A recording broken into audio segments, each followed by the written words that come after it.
राधे राधे। हरे कृष्णा सभी भक्तों को। भक्तों, आज है स्कंद 4 का अध्याय 21वां, पुरंजन की कथा। महादेव जी उपदेश देकर इन प्रचेताओं से पूजित हो अंतर्ध्यान हो गए। श्री शिव जी के कहे हुए रुद्र गीत नामक स्तोत्र को सब प्रचेताओं ने जपते हुए जल में 10,000 वर्ष पर्यंत तप किया।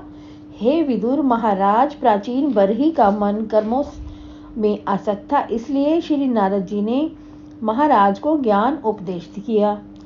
हे राजन, आप कौन से कर्म से किस फल की इच्छा करते हो? सुन राजा ने कहा, हे महाभाग, मेरी बुद्धि कर्मों में हो रही है, सो आप ज्ञान उपदेश दीजिए जिससे मैं कर्मों के बंधन से छूट जाऊं। यह सुन नारद जी बोले, हे प्रजापते, तुमने यज्ञ में हजारों पशुओं का वध किया है। ये पशु पीड़ा को स्मरण करते हुए तुम्हारी मरने की बाट देख रहे हैं। जब तुम मरोगे तो ये तुमको शंगों से मारेंगे। इस विषय की पुष्टि के लिए मैं राजा पुरंजन का हाल कहता हूँ। हे राजन, एक पुरंजन नाम का राजा था। उसका अभिज्ञाता नामक सखा था। पुरंजन अपनी राजधानी के लिए योग्य नगर के लिए ढूंढने को अब पृथ्वी पर फिरा। राजा पुरंजन एक समय विचरता हिमवान पर्वत के दक्षिण की ओर चला गया। यहाँ एक नगर 9 द्वारों वाला देखा। उस नगर के बाहर एक उपवन था। इस उपवन में स्त्री 11 सेवकों सहित विचरती हुई देख पड़ी। एक एक सेवक के साथ सैकड़ों स्त्रियां थी। 5 सिर वाला सांप उस स्त्री की रक्षा करता था और वो 16 वर्ष की अवस्था वाली सुंदरी उस उपवन में योग्य पति की खोज में विचर रही थी।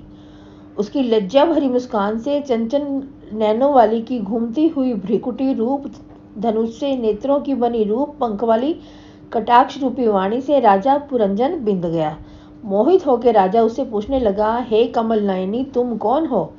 इस उपवन में क्या करना चाहती हो? सो मुझसे कहो। ये 11 भट्ट तुम्हारे कौन है? इसमें 12वां जो बड़ा बलि जान पड़ता है, इसका क्या नाम है? यह सैकड़ों स्त्रियां कौन है? और यह 5 सिर वाला सर्प कौन है?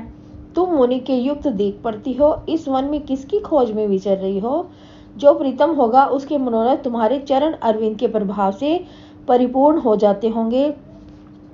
हे वारद, तुम देवांगना स्त्रियों में से नहीं हो, क्योंकि देवांगना पृथ्वी का स्पर्श नहीं करती हैं और तुम पांव से भूमि का स्पर्श कर रही हो, इसलिए तुम मुझ शूर के साथ इस नगर को सुशोभित करो।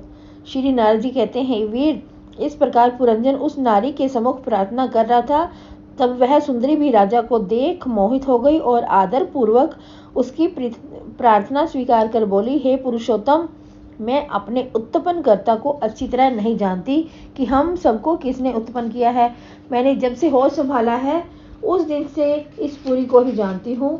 मैं यह भी नहीं जानती कि मेरे रहने की पूरी किसने बनाई है। ये 11 पुरुष मेरे मित्र हैं और यह स्त्रियां मेरी सखियां हैं। जब मैं सो जाती हूँ तब यह 5 सिर वाला नाग इस नगर की रक्षा करता है। आपका आगमन बहुत अच्छा हुआ। जो सांसारिक विषय भोगों की इच्छा रखते हो तो मैं अपने बंधुओं को और इन स्त्रियों को साथ ले तुम्हारे स्नेह को पूरा करूंगी। हे विभो, मेरे दिए विषय भोगों को भोगते हुए 100 वर्ष तक मेरी रमणीक नगरी में वास करो। हे राजन, आप श्री के पति को पाकर ऐसी कौन स्त्री है जो आपको न वरे? नारद जी कहते हैं कि हे राजन, इस प्रकार वे दोनों परस्पर प्रेममयी बातें कर रहे थे। तदनंतर सुंदरी का हाथ पकड़ पुरंजन उस नगर में प्रवेश कर आनंद करने लगा। उस नगर में 7 द्वार ऊपर और 2 द्वार नीचे हैं। वहां 5 द्वार पूर्व को, एक दक्षिण को, एक उत्तर को, 2 पश्चिम को थे।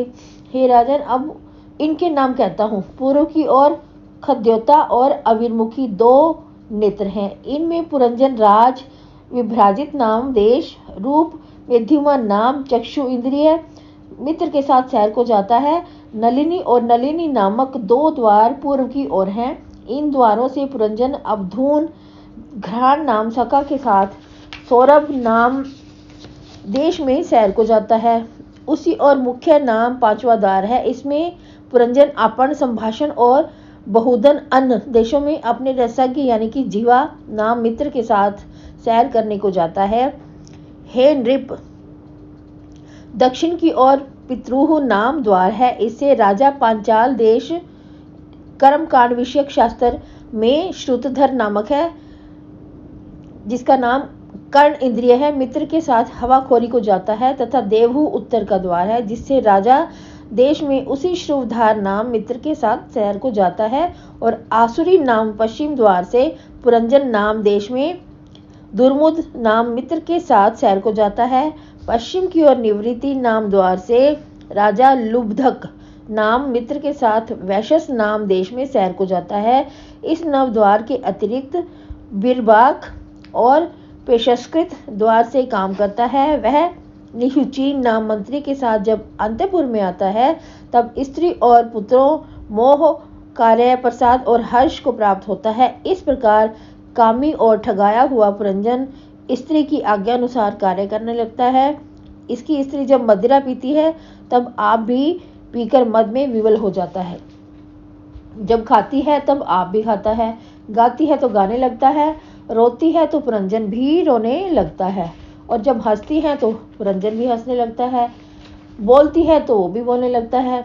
नारद जी कहते हैं कि हे राजन, स्त्री ने उसे ठग कर अपने बस में कर लिया तो अज्ञानी पुरंजन अधीन हो क्रीड़ा मृग की भांति स्त्री के अनुसार चलने लगा।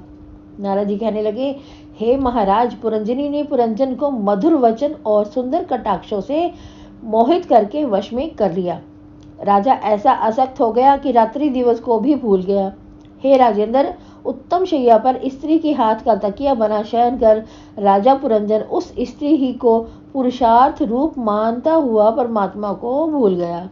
हे राजेंद्र, इस प्रकार का मातुर हो स्त्री के साथ रमण करते हुए राजा बेसुध हो गया। इन दिनों में पुरंजन की स्त्री से 1100 पुत्र उत्पन्न हुए और 110 कन्याएं हुई। वे कन्याएं माता पिता के यश को बढ़ाने वाली गुणयुक्त थी। अनंतर एक एक पुत्र के 100 पुत्र हुए।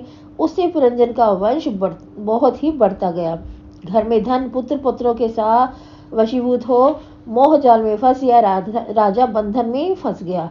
फिर पुरंजन ने दीक्षा लेकर यज्ञों से देवता पितर आदि सबों का भजन किया।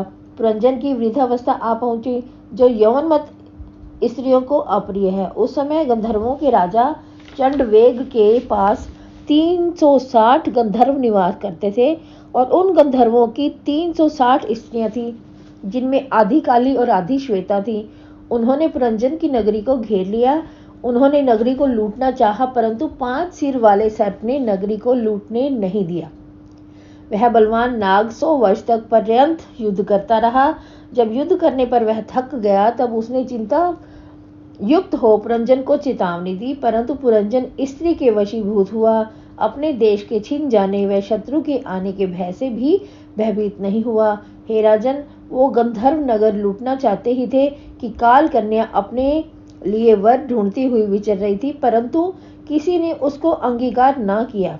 पहले उससे राजा पुरु ने पिता के कहने से विवाह किया था, तब उसने राजश्री पुरुष को राज्य दिया। एक समय फिरती हुई यह काल कन्या मार्ग में मुझे मिली। वो यद्यपि मुझे जानती थी, तथापि कामदेव से मोहित हो मेरे पास आई और बोली, नारद, तुम मेरे साथ विवाह कर ले। मेरे मना करने पर उसने मुझे शाप दिया, हे मुने, तुम सर्वदा विचरते ही रहोगे। तब मैंने उपदेश दिया कि तुम यमन पति भय को जाकर वरो। यह सुन वह राजा भय के पास गई और बोली, हे वीर, मैं तुमको अपना पति बनाना चाहती हूँ। हे मंगल स्वरूप, तुम मुझे स्वीकार करो। काल कन्या का वचन सुनकर राजा कहने लगा, हे कन्या, अपनी ज्ञान दृष्टि से मैंने तेरे लिए पति नियत कर दिया है। तू श्रेष्ठ पुरुषों के अयोग्य है। तू गुप्त रीति से सब संसार को भोग, किसी को न जान पड़े कि यह कहाँ से आ गई। अब तू हमारी सेना साथ लेकर चली जा। यह कालज्वर मेरा भाई है और तुम मेरी बहन हो। जगत में विचरो, मैं भी अपनी सेना के साथ लिए तुम दोनों के पीछे गुप्त रीति से इस लोक में विचरता रहूंगा। नारद जी कहने लगे, तब भय की आज्ञा को सुन उसकी सेना के योद्धा और प्रज्वर काल कन्या के साथ पृथ्वी पर विचरने लगे। उन सबों ने एक दिन पुरंजन की नगरी को घेर लिया। काल कन्या पुरंजन के पुर को बल से भोगने लगी। कन्या ने भीतर जाते ही फाटकों को खोल दिया। द्वारों में होकर यवन सैनिक पुरी में प्रवेश करके प्रजा को पीड़ा देने लगे। इस अपनी नगरी को कलेशित देख पुरंजन व्याकुल हो तापों से पीड़ित होने लगा। काल कन्या के संसर्ग से पुरंजन कांतिहीन बुद्धि रहित हो गया। जब काल कन्या ने पूर्ववासियों का मर्दन किया, गंधर्व तथा यवनों ने पुरी में उपद्रव मचाया, तब दुखित हो पुरंजन नगरी छोड़ने लगा। इतने में प्रज्वर उपस्थित हुआ। उसने सब नगरी जला दी। पुर के लोग और कुटुंबियों व स्त्री पुरुषों सहित पुरंजन विलाप करने लगा। काल कन्या से घेरी हुई नगरी के सब द्वार यवनों ने रोक लिए और प्रज्वर ने नगरी में आग लगा दी। तब वह नाग भी चलने लगा और निकलने की इच्छा करने लगा। पुरंजन के अंग शिथिल हो गए। तब वह रोने लगा। कुमति से बंधा हुआ पुरंजन का जब स्त्री से वियोग का समय आया, तब वह विचारने लगा, जब मैं इस लोक को त्याग कर चला जाऊंगा तो यह मेरी स्त्री छोटे छोटे बालकों का किस प्रकार निर्वाह करेगी। इतने में पुरंजन को यमन राज की आज्ञा से बांधकर यमन लोग अपने घर की ओर ले चले। तब शोकाकुल हो हाहाकार करते हुए कुटुंबी उसके पीछे दौड़े। जब यवनों ने नाग को तंग कर दिया, तब वह भी नगरी त्याग कर चला गया। तब उसके निकलते ही वह नगरी नष्ट होकर पंच तत्व में हो गई। जिस समय बलवान यमनराज इसको पकड़कर ले जाने लगा, तो भी उस अज्ञानी को अपना पूर्व मित्र स्मरण नहीं आया। उस पुरंजन ने जिन पशुओं को मारा था, वे सब क्रोधित हो उसके शरीर को कुल्हाड़ी से काटने लगे।